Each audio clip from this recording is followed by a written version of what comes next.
W.F. Howes presents an unabridged recording of Starship Troopers by Robert A. Heinlein, narrated by R.C. Bray.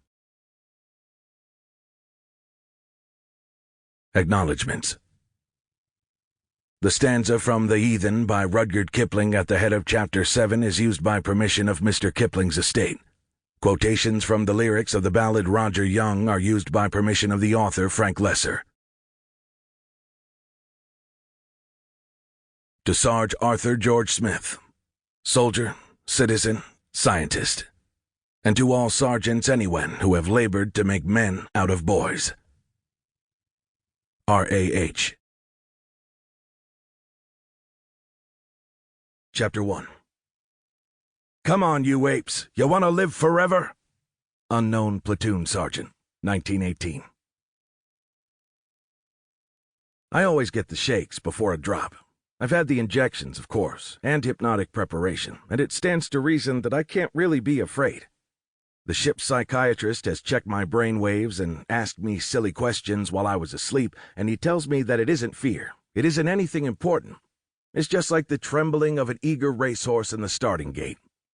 I couldn't say about that. I've never been a racehorse, but the fact is I'm scared silly every time. At D-30, after we had mustered in the drop room of the Roger Young, our platoon leader inspected us. He wasn't our regular platoon leader because Lieutenant Ratchak had bought it on our last drop. He was really the platoon sergeant, career ship's Sergeant Jalal. Jelly was a Finno-Turk from Iskander around Proxima.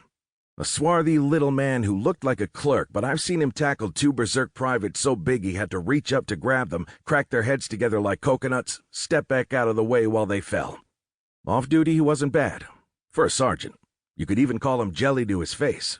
Not recruits, of course, but anybody who had made at least one combat drop. But right now he was on duty. We had all each inspected our combat equipment. Look, it's your own neck, see? The acting platoon sergeant had gone over us carefully after he mustered us, and now Jelly went over us again, his face mean, his eyes missing nothing. He stopped by the man in front of me, pressed the button on his belt that gave readings on his physicals. Fallout.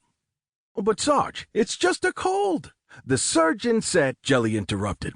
But Sarge, he snapped, the surgeon ain't making no drop. And neither are you with a degree and a half of fever. You think I got time to chat with you just before a drop? Fall out! Jenkins left us, looking sad and mad, and I felt bad too. Because of the lieutenant buying it last drop and people moving up, I was assistant section leader second section this drop, and now I was going to have a hole in my... Sample complete. Ready to continue?